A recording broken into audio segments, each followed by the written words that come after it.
നിക്ക് നിക്ക് നിക്ക് നിക്ക്, എങ്ങോട്ടടിച്ച് കയറി പോകുന്നത്? അതെ, ഇത് സർക്കാർ ഗസ്റ്റ് ഹൗസ് അല്ല. MP ബാംഗ്ലൂർ എത്ര ദിവസം കാണും? പത്രക്കാർ വല്ലതും ചോദിച്ചാൽ ഒന്നും പറയണ്ട. MBA ജലദോഷം പിടിച്ച് റാം മനോഹർ ലോഹ്യ ഹോസ്പിറ്റലിൽ അഡ്മിറ്റ് ചെയ്തിരിക്കാന്ന് പറ. ശരി, അപ്പോ കഞ്ഞിക്കുഴിയിലെ മീറ്റിംഗിന് കാണാം. ഓ ശരി. അല്ല, ഇത് ആര്? ദിനേശനോ? എന്താ ദിനേശ, ഒരുപാട് നാളായല്ലോ നിന്നെ കണ്ടിട്ട്. എവിടെയായിരുന്നു? ഒന്നും പറയണ്ടമ്മേ, തിരക്കോട് തിരക്ക്. മീറ്റിംഗ് ആയി, പാർലമെന്റ് ആയി, ഇപ്പൊ തന്നെ ഡൽഹിയിൽ നിന്ന് വരിക. അമ്മയ്ക്കറിയാലോ, കോട്ടയത്ത് ഈ കോഫി ഹൗസിലും ബസ് സ്റ്റാൻഡിലും ഒക്കെ വായി നോക്കി നടന്ന് എന്നെ പിടിച്ച് MP ആക്കിയത് ഹൈക്കമാൻഡാ. ചെത്തി നടന്ന് കോതി തീർന്നില്ല അമ്മേ. അതിനു മുമ്പ് ഇതേ ഖദർ ജുബയായി, ഷാളായി. അല്ല, പ്രിൻസ് എവിടെ? ഇതെന്താ അമ്മ, കല്യാണത്തിന് പന്തലും തൊട്ടില്ലേ? ആളും ഇല്ല, അനക്കവും ഇല്ല, വീടാകെ ഉറങ്ങിപ്പോയല്ലോ. ഉറങ്ങിപ്പോയതല്ല, നിന്റെ കൂട്ടുകാരൻ ഇറങ്ങിപ്പോയതാ. ആശിച്ചു കൊണ്ടുവന്ന കല്യാണം മുടങ്ങിപ്പോയി. അതെന്ത് പറ്റി? എവിടെയോ കിടന്ന ഒരു പെണ്ണിനെയും കൂട്ടി അവൻ ഫാം ഹൗസിലേക്ക് താമസം മാറ്റി. എനിക്ക് ഒരു മനസമാധാനം ഇല്ല ദിനേശ. ആ പെണ്ണ് ഛർദ്ദിച്ചത്രേ. അത് ചിലപ്പോ ആഹാരം പിടിച്ചിട്ടുണ്ടാവില്ല. ഡൽഹിയിലും ഇതാ അപ്പടി കോളറയാ. അല്ല, മരുമോൾ അങ്ങനെ കാണാൻ സുന്ദരിയാണ്. അത് നീ കാണുമ്പോ തീരുമാനിച്ചാ മതി. മതി, ബാക്കിയുള്ളവരുടെ തീ തിന്നുക. എന്തിനാ അമ്മ ഈ ആവശ്യമില്ലാത്തൊക്കെ തിന്നാൻ പോകുന്നത്? അല്ല, ഞാനിപ്പോ എന്താ വേണ്ടേ? ഇണക്കണോ പിണക്കണോ? അവരിണങ്ങി തന്നെയായിരിക്കുന്നത്. ഇനി നീ ചെന്ന് പിണക്കണ്ട. എത്ര മാസായി, എന്നാ ഡേറ്റ് എന്നൊക്കെ ചെന്ന് രഹസ്യമായിട്ട് അന്വേഷിക്കും. ആരും അറിയണ്ട. ആൺകുട്ടിയാവും, അതെനിക്ക് ഉറപ്പാ. MPക്ക് പറ്റിയ പണി.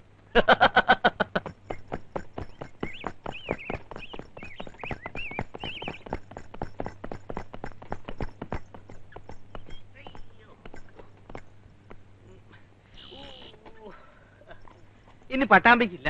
നമ്മുടെ പ്രിൻസ് കുഞ്ഞിന്റെ ഉണ്ണിക്കുട്ടന് ഗുരുവായൂരിൽ വെച്ച് ചോറൂണും വടക്കുന്നാഥന്റെ മുറ്റത്ത് വെച്ച് 28 കെട്ടിയിട്ട് ഇനി എങ്ങോട്ടും ഉള്ളൂ. കൊച്ചമ്മ പറഞ്ഞയച്ചിട്ടാണ് നമ്മൾ വന്നതെന്ന് ആ കുട്ടി അറിയണ്ട.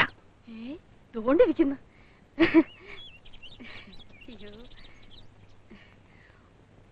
മോളെ, അയ്യോ, ഇങ്ങനെ ചാടി എഴുന്നേക്കല്ലേ കുഞ്ഞെ. പഴയ ഒരു ദേഷ്യവും ഈ മനസ്സിൽ വെച്ചിട്ടില്ല. അതുകൊണ്ട് പറയുക, കുട്ടി ആരായിരുന്നാലും എനിക്കെന്താ. പക്ഷെ ഈ വയറ്റിൽ കിടക്കുന്ന ഞങ്ങളുടെ കൊച്ചുമോലാളിയല്ലേ. നിങ്ങൾ എന്തായി പറയുന്നത്? ഇതാ ഇപ്പൊ നന്നായി. പേരെടുക്കാൻ വന്ന ഞങ്ങളോട് എന്തിനാ കുഞ്ഞെ പോരെടുക്കുന്നേ? ഇനി കുഞ്ഞൊന്നും ചെയ്യണ്ട, എല്ലാം പാറക്കുട്ടി നോക്കിക്കോളാം. അനാവശ്യം പറഞ്ഞാലുണ്ടല്ലോ. പരിഹരിക്കാൻ വന്ന ഞങ്ങളോട് ദേഷ്യപ്പെടരുത്, പാവം കിട്ടും. അയ്യോ എന്റെ കുട്ടി, ഈ സമയത്ത് ഇങ്ങനെ വെയിൽ കൊണ്ട് നടക്കല്ലേ, വയറുപാടും. കോട്ടയ്ക്കലെ ധന്വന്തരം കുഴമ്പുണ്ട്. 2 നേരം എണ്ണ തേച്ച് ചൂടുവെള്ളത്തിൽ തന്നെ കുളിപ്പിക്കണം. ആരെ കുളിപ്പിക്കുന്ന കാര്യം നിങ്ങൾ ഈ പറയുന്നേ? അയ്യോ, അതാ ഇപ്പോഴത്തെ ചടങ്ങ്. ഇപ്പോഴത്തെ പിള്ളേരുടെ ഓരോ കാര്യമേ. അപ്പൊ അതൊന്നും അറിയത്തില്ലല്ലേ? ദിവസവും പാലിൽ കുങ്കുമപ്പൂ കുടിക്കണം, എന്നാലേ കുഞ്ഞിന് നിറം വരും. ആ മരുന്ന് കൊടുക്കാം. ധന്വന്തരം കുഴമ്പ് നിങ്ങളുടെ ഒരു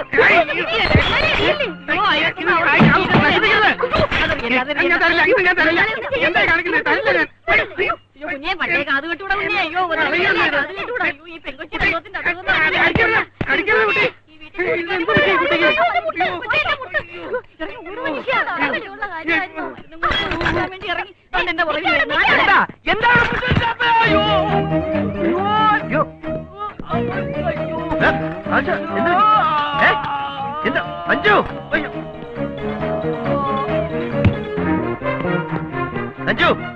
അയ്യോ മനുഷ്യ, ആ പെണ്ണിന്റെ പുറത്ത് വരുന്നെന്ന് തോന്നുന്നു. ഞാൻ ആദ്യം ഇത്രയും മുൻചൂണ്ടിക്കാരിയാണെന്ന് അറിഞ്ഞില്ല. കുഞ്ഞിതെങ്ങനെ സഹിക്കുന്നു? ഗർഭിണിയായിരിക്കുമല്ലയോ, കുഞ്ഞ് തനിയെ കിടന്ന് കഷ്ടപ്പെടുമല്ലോ എന്ന് കരുതിയാ ഞങ്ങൾ ഇത്രയും ദൂരം. അയ്യോ, ഓടിക്കോ.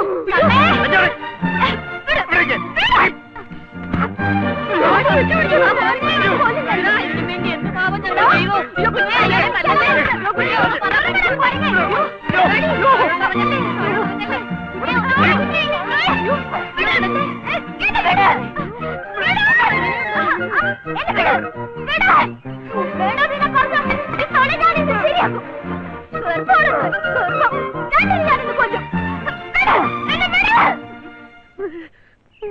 എന്റെ ഈശ്വരാ.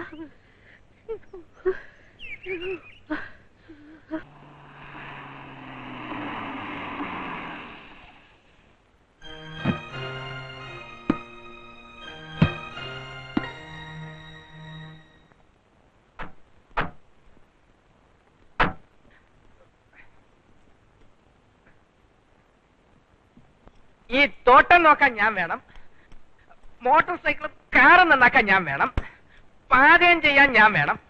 ഇങ്ങനെ എല്ലാ കാര്യങ്ങൾക്കും എന്നെ ആശ്രയിച്ച് പ്രിൻസ് എത്ര നാൾ കഴിയുമെന്നാ എനിക്ക് മനസ്സിലാക്കാത്തത്.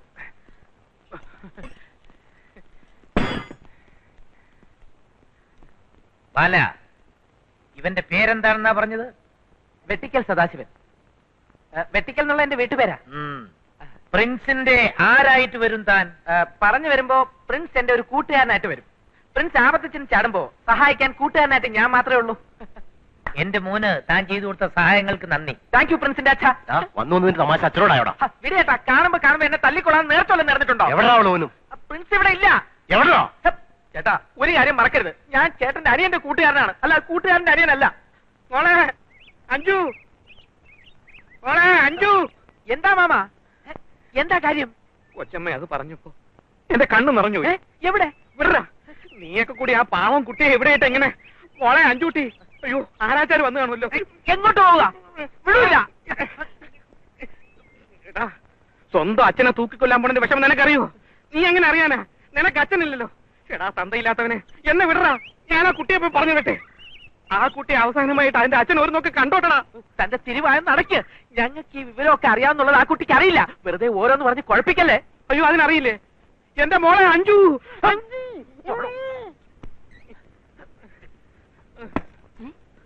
സങ്കടം കാണിക്കേണ്ട നേരമല്ലേ ഇത്? മിണ്ടാതെ ഇവിടെ ഇങ്ങനെ ഇരുന്നോണം. അതല്ല പൊട്ടിക്കരഞ്ഞ ഒക്കുന്നുണ്ടെങ്കിൽ അകത്ത് കുളിമുറിയുണ്ട്, അവിടെ പോയിരുന്ന് കരഞ്ഞോ. അയ്യോ, ഇനിയിപ്പൊ അങ്ങോട്ടൊന്ന് കണ്ണീരൊലിപ്പിക്കല്ലേ. അറിഞ്ഞപ്പോ എനിക്കും ഉണ്ട് വിഷമം. പക്ഷെ ഞാനും ഒന്നും പറയാൻ പോയില്ലല്ലോ. എന്നാലും ജയിലിലേക്ക് പോണെന്ന് ആ കുട്ടി വാശി പിടിച്ചാലോ സദാശിവ? അപ്പൊ നമ്മൾ എന്താ ചെയ്യാ? എന്ത് പറഞ്ഞാലും എന്ത് ബഹളം ഉണ്ടാക്കിയാലും അഞ്ജുവിനെ നമ്മൾ പുറത്തേക്ക് വിടുന്നില്ല. അത് അവളുടെ അച്ഛൻ പറഞ്ഞിട്ടാ. അവൾ ഇവിടുന്ന് പോകരുതെന്ന് കരുതി ആ സ്റ്റെയർ കേസിന്റെ അടിയിൽ നമ്മൾ ടയർ ഒളിപ്പിച്ചു വെച്ചിരിക്കുന്നത്. അത്രയ്ക്ക് മണ്ടമാർന്നല്ല നമ്മള്. അതെ. ഓ എന്തുവോ ദാ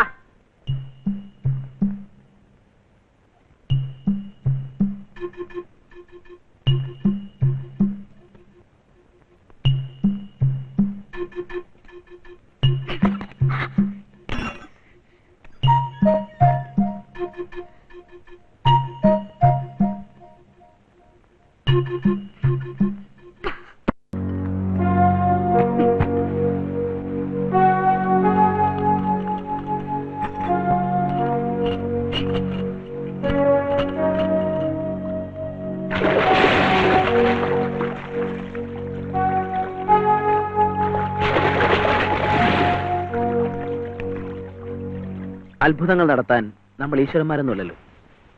വിശിഷ്ട സേവാ മെഡലും പരമവീരചക്രവും ദയ കിട്ടാൻ ഒരു എക്സ്ക്യൂസ് അല്ല. സത്യം പറയാലോ, എനിക്ക് വലിയ ഹോപ്പില്ല. നമുക്കെല്ലാം അഞ്ജുവിനോട് പറയാം. എന്നിട്ട് അവളെയും കൂട്ടി അദ്ദേഹത്തെ ഒന്ന് പോയി കാണാം. മോളെ ജയിലിലേക്ക് കൊണ്ടുവരണ്ടെന്ന് അദ്ദേഹം പറഞ്ഞില്ലേ? അപ്പോ ഇനിയിപ്പോ അതൊന്നും നോക്കേണ്ട കാര്യമില്ല. വളരെ കുറച്ച് മണിക്കൂറുകളെ ഇനി അദ്ദേഹത്തിനുള്ളൂ. അവസാനമായി അവൾ അവളുടെ അച്ഛനെ ഒന്ന് കാണട്ടെ. മോളെ അഞ്ജു, അഞ്ജു വാതിൽ തുറക്ക്. അഞ്ജു മോളെ വാതിൽ തുറന്നേ. അഞ്ജു, അഞ്ജു എവിടെ? സദാശിവ, അഞ്ജു എവിടെയെന്ന്? എനിക്കറിയില്ല. ഇറക്കി വിട്ടവരോട് തന്നെ ചോദിച്ചു. ദേ നിൽക്കുന്നു. എല്ലാരും വെട്ടിച്ച് അവൾ ഇറങ്ങിപ്പോയി. അതെ, വിഷമിക്കാനൊന്നുമില്ല. ആ കുട്ടി അതിന്റെ അച്ഛനെ കണ്ടിട്ട് ഉടനെ ഇങ്ങ് തിരിച്ചെത്തും. തിരിച്ചു വരും. തനിക്ക് എന്താ ഉറപ്പ്? ഉറപ്പ്